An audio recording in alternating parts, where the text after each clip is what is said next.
Jikalau Dia di pihakku, terhadap siapakah ku gentar? Tuhanlah kekuatanku, Tuhanlah nyanyianku, Dialah keselamatanku. Jikalau Dia di pihakku, terhadap siapakah ku gentar? Tuhanlah kekuatanku, Tuhanlah nyanyianku, Dialah keselamatanku.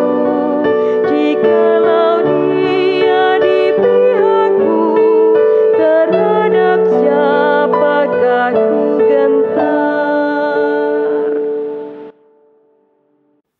Mazmur 51 ayat 3 dan 4. Kasihanilah aku, ya Allah, menurut kasih setiamu. Hapuskanlah pelanggaranku menurut rahmat-Mu yang besar. Bersihkanlah aku seluruhnya dari kesalahanku, dan tahirkanlah aku dari dosaku. Apa kabar Bapak Ibu sekalian? Selamat pagi, selamat berjumpa. Saya berharap kita semua dalam keadaan sehat, tidak kurang satu apapun.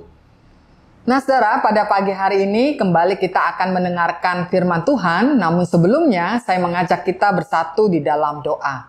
Saudara, mari kita berdoa. Bapa, di dalam Tuhan Yesus Kristus, Allah yang senantiasa menyatakan kasih-Nya kepada kami, Allah yang senantiasa menyatakan pengampunannya dalam perjalanan hidup kami, sehingga kami senantiasa boleh mengalami dan merasakan kasih sayang Tuhan, dan juga pembaruan hidup yang mendorong kami untuk senantiasa menjadi anak-anak Tuhan. Oleh karena itu, pada pagi hari ini kembali kami akan mendengarkan firman Tuhan. Tolong topang kami dalam menghayatinya, supaya apa yang boleh kami dengar Tuhan menjadi berkat di dalam hidup kami. Di dalam nama Tuhan Yesus Kristus, Tuhan dan Juru Selamat kami yang hidup, kami berdoa. Amin. Saudara, tema dari doa pagi online ini adalah Yesus Sang Imam Besar Agung, yang terdapat di dalam kitab Ibrani pasal keempat, ayat 14 sampai pasal kelima ayatnya yang keempat. Demikianlah firman Tuhan. Karena itu, kita sekarang mempunyai imam besar agung yang telah melintasi semua langit, yaitu Yesus Anak Allah. Baiklah kita teguh berpegang pada pengakuan iman kita. Sebab imam besar yang kita punya bukanlah imam besar yang tidak dapat turut merasakan kelemahan-kelemahan kita. Sebaliknya, sama dengan kita, ia telah dicobai, hanya tidak berbuat dosa. Sebab itu, marilah dengan penuh keberanian menghampiri tahta kasih karunia, supaya kita menerima rahmat dan menemukan kasih karunia untuk mendapat pertolongan kita pada waktunya. Sebab setiap imam besar yang dipilih dari antara manusia ditetapkan bagi manusia dalam hubungan mereka dengan Allah, supaya ia mempersembahkan persembahan dan korban karena dosa. Ia harus dapat mengerti orang-orang yang jahil dan orang-orang yang sesat, karena ia sendiri penuh dengan kelemahan, yang mengharuskannya untuk mempersembahkan korban karena dosa, bukan saja bagi umat, tetapi juga bagi dirinya sendiri. Dan tidak seorang pun yang mengambil kehormatan itu bagi dirinya sendiri, tetapi dipanggil untuk itu oleh Allah, seperti yang telah terjadi dengan Harun. Nah, saudara, sampai demikian pembacaan kita. Tentu yang berbahagia adalah kita yang mendengarkannya dan memeliharanya di dalam hidup sehari-hari. Saudara, kita berbicara tentang imam besar agung. Nah, saudara, imam besar agung adalah salah satu sebutan yang diberikan kepada Yesus selain sebutan juru selamat, Mesias, anak Allah, anak manusia, ataupun juga sahabat orang berdosa. Nah, di setiap nama ini sebenarnya memiliki aspek yang penting. Kenapa nama itu diberikan? Dan apa artinya itu bagi kita? Oleh karena itu kita akan mempelajarinya saat ini, saudara.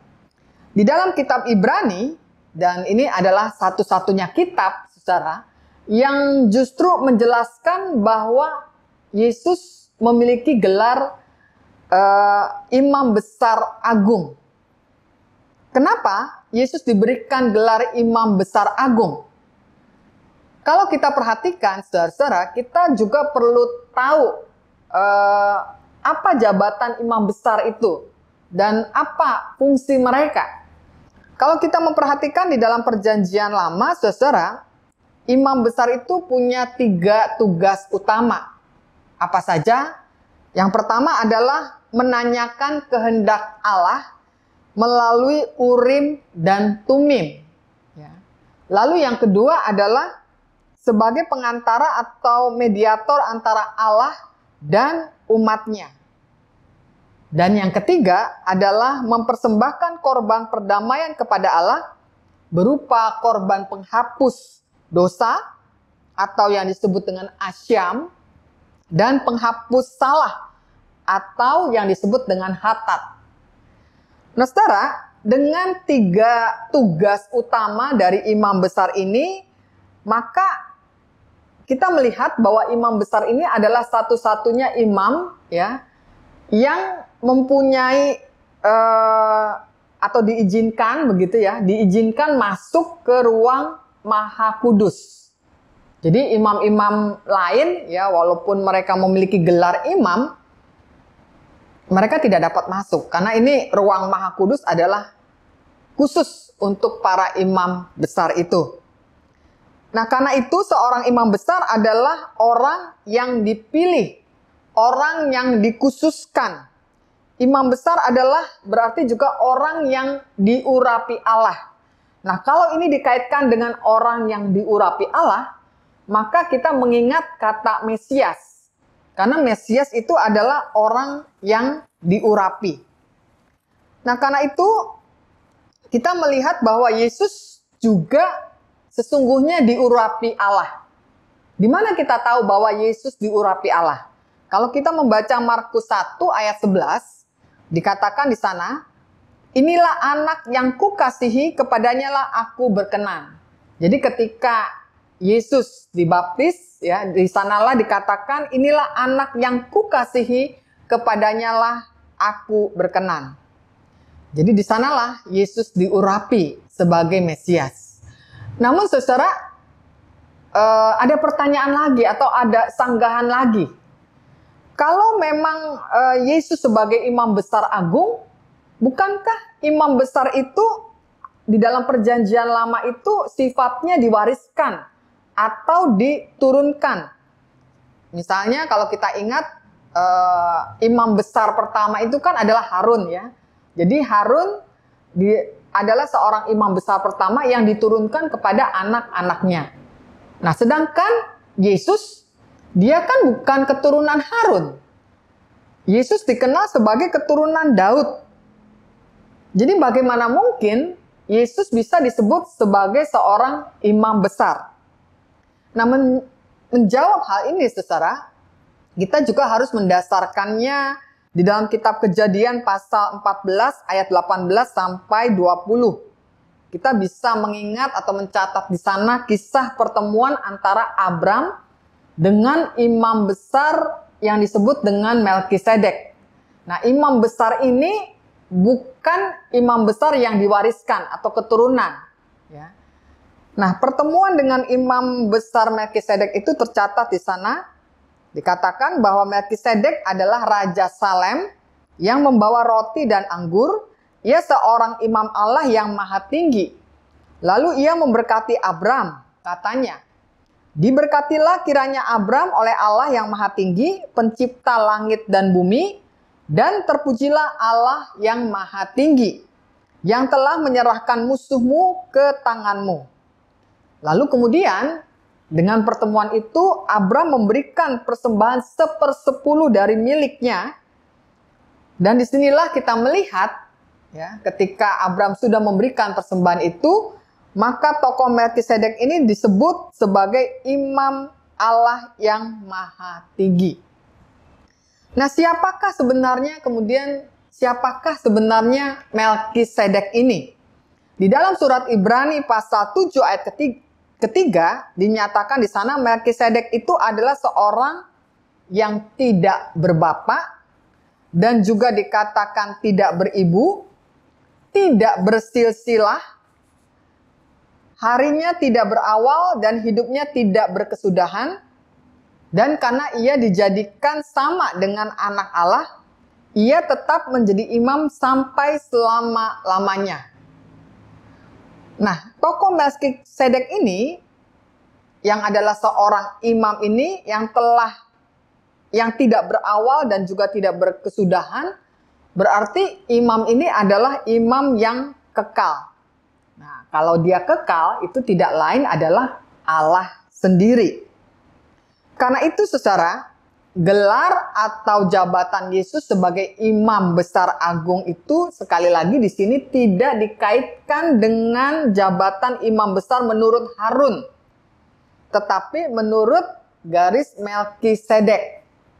Apabila dikaitkan dengan jabatan imam besar Harun, justru Yesus sebagai imam besar itu bersifat biologis. Nah, kalau dia bersifat biologis, berarti kan sifatnya itu adalah temporal atau fana, hanya sementara begitu ya. Tapi Yesus adalah imam besar agung yang kekal, yang selama-lamanya. Sebab itu Yesus dikaitkan dengan garis kewibawaan dari imam besar Melkisedek. Sebab Yesus adalah Sang Firman Allah yang sejati, kekal, yang senantiasa ada bersama-sama dengan Allah, dan dialah Sang Firman yang adalah Allah sendiri. Itulah sebabnya di dalam surat Ibrani 5 ayat 9 dan 10 dinyatakan di sana, dan sesudah ia mencapai kesempurnaannya, ia menjadi pokok keselamatan yang abadi bagi semua orang yang taat kepadanya, dan ia dipanggil menjadi imam besar oleh Allah menurut peraturan Melkisedek. Jadi bukan peraturan dari garis Harun.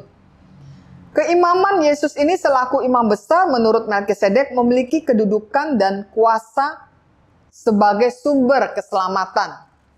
Hal itu kita tahu di dalam Ibrani 5 ayat ke-9 yang dinyatakan di sana, ia menjadi pokok keselamatan yang abadi bagi semua orang yang taat kepadanya. Itu sebabnya Yesus disebut juru selamat, sebab ia adalah pokok atau sumber keselamatan yang abadi. Karena itu, saudara, sangat menarik sekali kalau gelar Yesus selaku imam besar dijelaskan oleh surat Ibrani ini. Namun sayangnya, saudara, jabatan Yesus sebagai imam besar agung ini sepertinya tidak familiar dalam pengajaran Kristen. Padahal sesungguhnya, saudara, gelar Yesus sebagai imam besar agung ini sangat bermakna. Kenapa bermakna? Artinya gelar Yesus selaku Tuhan dan juga Juru Selamat itu hanya bermakna apabila dikaitkan dengan gelar Yesus selaku imam besar agung itu. Hakikat Kristus sebagai Kyrios atau Tuhan, yang artinya pemilik dan penguasa, hanya akan bermakna apabila ia juga sebagai pemelihara hidup umat manusia. Tanpa menjadi imam besar, saudara, mustahil Yesus mampu melaksanakan tugasnya menebus dosa manusia. Sebab penebusan dosa hanya dapat dilakukan oleh seorang imam besar. Melalui pengorbanan dan penebusan Kristuslah selaku imam besar yang menyatakan empatinya ya di tengah-tengah segala pergumulan-pergumulan dan kelemahan-kelemahan kita sebagai manusia. Baik ketika kita mengalami pergumulan karena penderitaan, persoalan yang begitu rumit, ataupun juga ketika kita jatuh ke dalam dosa, Allah, Sang Imam Besar Agung itu, yang senantiasa boleh menjembatani kehidupan kita sehingga kita boleh beroleh keselamatan di dalam Yesus Kristus. Nah, karena itu saudara, mari dengan pemahaman tentang Yesus sebagai Imam Besar Agung, kita sebagai umat Tuhan boleh mensyukuri bahwa kita sebagai orang-orang yang senantiasa mengalami atau menjalankan segala kehidupan yang sering kali jatuh dan jatuh kembali ke dalam dosa, kita tetap boleh dipelihara di dalam iman percaya kita kepada Tuhan Yesus Kristus, Sang Juru Selamat yang menebus dosa-dosa kita. Amin. Saudara, mari kita berdoa. Bapa di dalam Tuhan Yesus Kristus, terima kasih untuk firman Tuhan yang boleh mengingatkan kepada kami bahwa Engkau adalah Sang Imam Besar yang di setiap pergumulan kami boleh menjadi penolong yang senantiasa hadir dan memberikan kekuatan demi kekuatan di tengah pergumulan apapun yang kami alami sebagai umat-Mu. Saat ini juga Tuhan, kami ingin berdoa untuk vaksinasi yang diselenggarakan oleh pemerintah kami, yang dilakukan secara bertahap. Biarlah tangan kasih Tuhan yang boleh menopang para petugas medis yang melaksanakan tugasnya, supaya mereka pun juga tetap diberikan kekuatan dan kesehatan, dan para peserta vaksin dapat dilayani dengan baik ya Tuhan. Demikian juga dengan rencana GKI Surya Utama yang akan menyelenggarakan vaksinasi untuk warga jemaat 60 tahun ke atas dan juga simpatisan serta masyarakat sekitar. Biarlah segala sesuatu yang dipersiapkan oleh tim kecil benar-benar mampu mempersiapkan pelaksanaan vaksinasi dengan baik dan masyarakat serta anggota jemaat merasakan terberkati di dalamnya. Kami juga berdoa Tuhan untuk ibadah-ibadah live streaming dan kegiatan-kegiatan gereja lainnya, kiranya dapat disambut secara positif oleh umat Tuhan, sehingga mereka juga diperteguh spiritualitasnya dan mampu menghadapi setiap pergumulan apapun di masa pandemi ini. Tuhan, kami juga ingin berdoa untuk para orang tua di dalam mendampingi anak-anak mereka dalam studi. Tuhan beri mereka kesabaran, kasih, sehingga dengan demikian mereka tetap memiliki perhatian kepada anak-anak. Dan biarlah anak-anak yang masih studi secara online, mereka juga diberikan kekuatan dan kemampuan menangkap apa yang diajarkan guru mereka. Tuhan, kami juga ingin berdoa saat ini untuk persidangan majelis jemaat yang akan diselenggarakan hari Minggu ini. Biarlah Tuhan memberkati agar kami sebagai pemimpin gereja mampu mengambil kebijakan-kebijakan yang strategis yang dapat menumbuhkan dan mengembangkan kehidupan pelayanan. Tuhan, karena itu kami mau serahkan segala hal yang terkait kehidupan kami pribadi, keluarga, gereja Tuhan, masyarakat, dan bahkan dunia ini ke dalam tangan-Mu. Inilah seluruh doa kami ya Bapa yang hanya kami naikkan di dalam nama Tuhan Yesus Kristus. Amin.